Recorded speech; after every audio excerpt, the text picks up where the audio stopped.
قدیم زمانے میں بتسبا نام کی ایک عورت یروشلم میں محل کے پاس رہتی تھی۔ بتسبا کا شوہر اوریا ایک بہادر سپاہی تھا۔ جب وہ جنگ پر ہوتا تو بتسبا اپنا گھر سنبھالتی، لیکن اسے ہمیشہ یہی ڈر لگا رہتا کہ اگر کبھی وہ واپس نہ آیا تو اس کا کیا ہوگا۔ وہ بے اولاد تھے، کوئی بیٹا نہیں تھا جسے اوریا کی نسل چلتی۔ بتسبا جانتی تھی کہ شوہر اور بچے کے بغیر وہ معاشرے میں اپنا مقام، اپنے شوہر کی جائیداد اور اچھی زندگی سے محروم ہو جائے گی۔ یروشلم کے بادشاہ داؤد کے اپنے مسئلے تھے، وہ کئی دنوں سے سو نہیں سکا تھا۔ اس نے ایک داستان گو کو کہانی سنانے کے لیے بلایا کہ شاید نیند آ جائے۔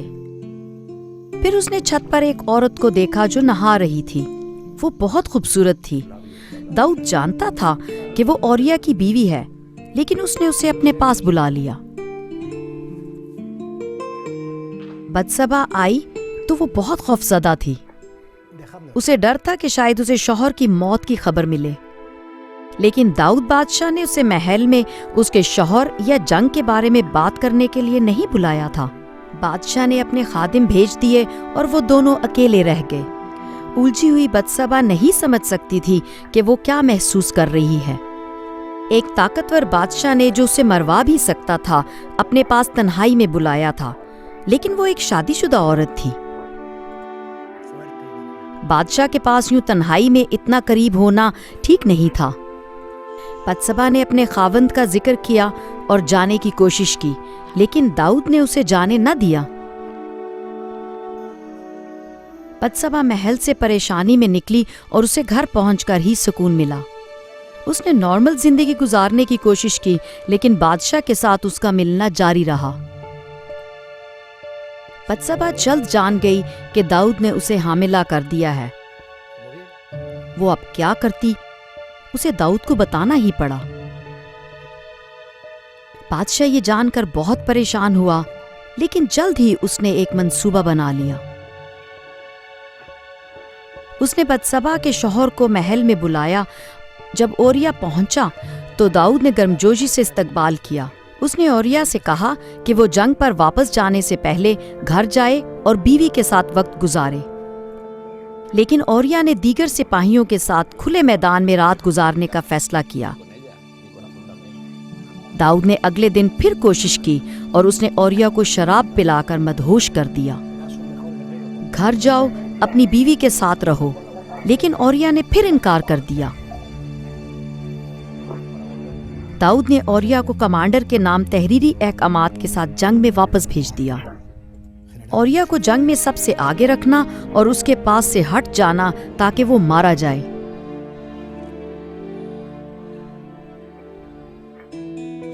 داؤد نے بتسبا کو اپنے محل میں بلا لیا اور اسے اپنی نئی ملکہ بنا لیا۔ ان کا بیٹا پیدا ہوا اور یوں لگتا تھا کہ داؤد طاقت کا غلط استعمال کر کے بچ نکلا ہے۔ ایک دن دربار میں ناتن نبی نے داؤد کو ایک امیر آدمی کی کہانی سنائی جس کے پاس بہت سی بھیڑیں اور مویشی تھے۔ اس امیر شخص کا ایک غریب پڑوسی تھا جس کے پاس صرف ایک بھیڑ تھی۔ وہ بھیڑ اس کے بچوں کے ساتھ پلی بڑی تھی اور اسے بہت عزیز تھی۔ ایک رات امیر آدمی کے ہاں ایک مسافر آیا۔ اس نے اسے کھانا کھلانے کے لیے اپنی بھیڑ ذبح نہ کی بلکہ غریب کی اکلوتی بھیڑ لے لی۔ اس سے پہلے کہ ناتن پوچھتا کہ امیر آدمی کے ساتھ کیا کیا جائے، داؤد کا غضب بھڑکا اور اس نے کہا کہ وہ شخص بھیڑ کا چوگنا بھرے اور اسے مار دیا جائے۔ اس امیر آدمی کو غریب پر ترس کیوں نہ آیا؟ ناتن نے کہا، اے داؤد بادشاہ، وہ شخص تو ہی ہے۔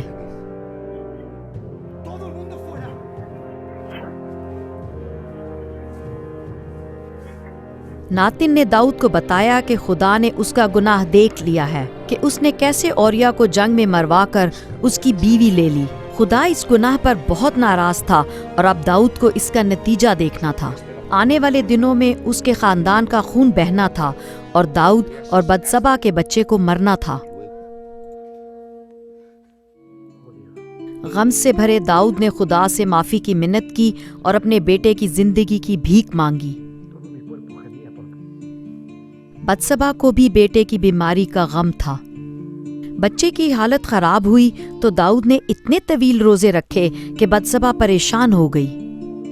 اس نے اسے کھانا کھلانا چاہا لیکن اس نے انکار کر دیا۔ وہ روزے رکھ کر خدا کی منت کرتا رہا لیکن بچہ مر گیا۔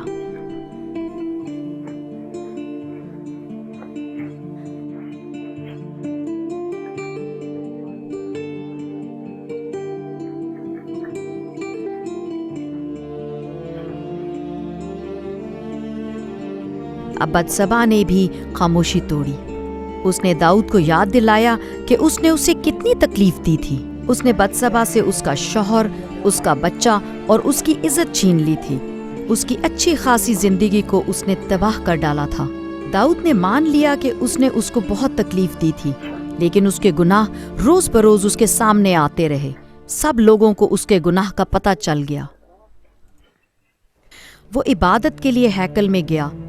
بتسبا نے سنا کہ داؤد کس طرح ٹوٹے دل کے ساتھ خدا کی منت کر رہا تھا کہ وہ اسے اس کی زندگی اور خوشی لوٹا دے۔ پہلے تو بتسبا اس کی یہ حالت دیکھ کر خوش تھی، لیکن پھر اس کا دل پگھلنے لگا۔ وہ بھی تو غم سے ٹوٹی ہوئی تھی۔ شکستہ روح خدا کی قربانی ہے۔ تو شکستہ اور خستہ دل کو حقیر نہ جانے گا۔ اے خداوند، مجھے اپنے حضور سے خارج نہ کر۔ میری روح شکستہ ہے، میری شادمانی مجھے پھر عنایت کر۔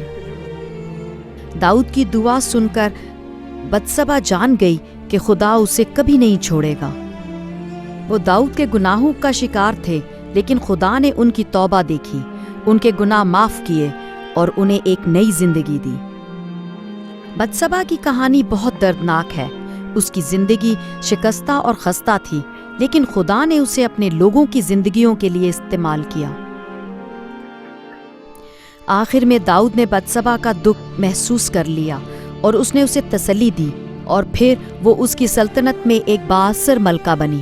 اس نے سلیمان کو جنم دیا جو ایک عظیم بادشاہ بنا، اور وہ ان 4 عورتوں میں سے ایک ٹھہری جس کا ذکر یسوع کے نسب نامے میں ہے۔ یسوع کو دنیا میں ان لوگوں کے لیے رحمت بنا کر بھیجا گیا جو گناہ کے نتیجے میں تکلیف اٹھا رہے تھے۔ داؤد اور بتسبا کی طرح وہ ہماری تکلیفیں جانتا ہے اور اسے ہم سے بہت محبت ہے۔